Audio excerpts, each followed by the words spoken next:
আজকে দেশে কোথায় সরকার, কার কাছে আমি বিচার চাইব?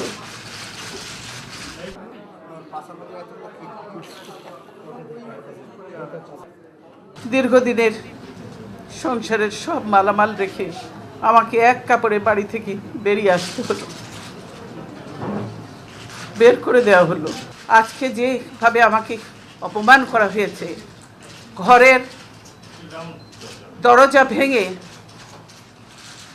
ভেঙে আমার বেডরুমের দরজা ভেঙে রীতিমাত্র ট্রেনিং হিচড়ে তারা বের করেছে এবং এমনভাবে বলছে যে পুরুষ মানুষ এমনভাবে বলছে যে জোর করে ওনাকে উঠিয়ে নিয়ে আসেন, জোর করে দরকার হলে ওনাকে কোলে উঠিয়ে নিয়ে আসেন।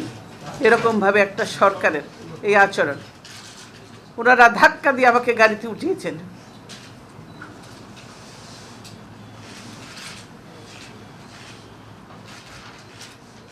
আমার পরিবারের সদস্যদের গায়ে হাত তুলতেও তারা দ্বিধাবোধ করেনি।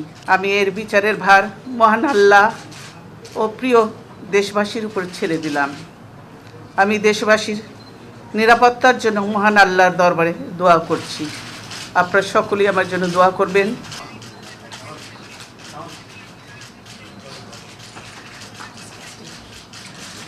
সেই অবস্থা করেছি, সারাদিন আমি মানুষটা কিছু খেতে পর্যন্ত পারিনি, আমার বাড়ির লোকজনকে কিছু খেতে পর্যন্ত দেয়নি।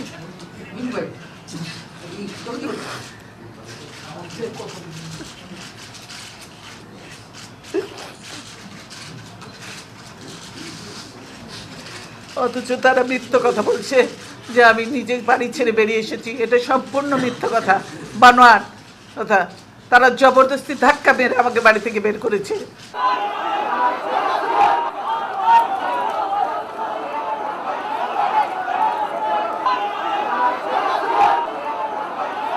হ্যাঁ, খালেদা জিয়াকে আমরা উৎখাত করেছি, এরশাদকে উৎখাত করেছি, জিয়াকেও উৎখাত আমরা করতে পারতাম, আগেই মরে গেছে।